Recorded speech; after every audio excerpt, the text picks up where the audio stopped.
Hi everyone! I'm here at the Kohl's art studio, and today we're going to be making mystical monotypes. Let's take a look at some pieces in the Milwaukee Art Museum's collection that show dream worlds and experimental painting techniques. This painting by Shafiq Uddin was inspired by New York City. He combines his memories of the city with his imagination. When I look closely, I see buildings bending over the side of the painting and marks that float in the red sky. Eugene von Bruchenhain was a self-taught artist who created visionary paintings that show imaginary places. He used his fingers and makeshift utensils such as sticks, combs, and leaves to make his paintings. Contemporary artist Lucy Bull makes abstract paintings composed of shifting shapes and bold colors. In this artwork titled Sunflower, I see brush marks printed like stamps and swooping lines that scrape away paint from the canvas. What emotion does this painting make you feel? In this painting by Gerard Richter, I see a blur of paint pulled down in a long motion. Jagged marks interrupt the smooth blur and reveal layers of paint underneath.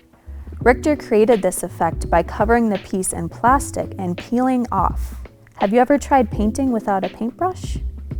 As I move through the museum, I find other forms that remind me of mystical places. What does this sculpture by Tara Donovan remind you of? I'm going to include these towering spires in my monotype. I'm using a Gelli plate and tempera paint to make my monotype. A Gelli plate is a soft, washable surface that was invented to feel like gelatin. It is smooth, squishy, and clear. I will experiment with some non-traditional materials to create unique textures in my painting, like pieces of plastic film, plastic cups, and some soft silicone mark-making tools.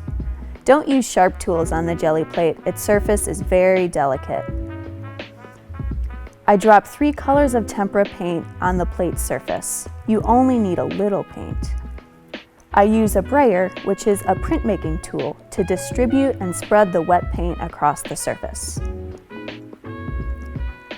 I press crumbled plastic into my plate to make wispy textures.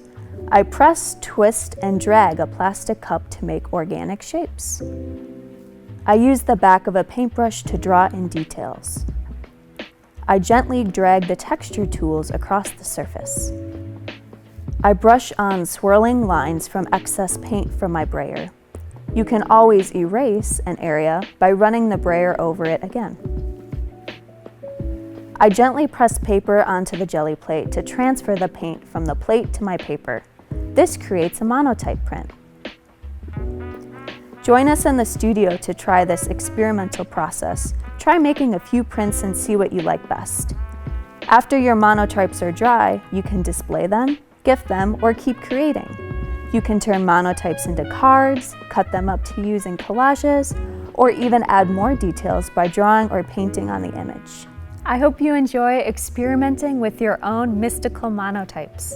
See you next time.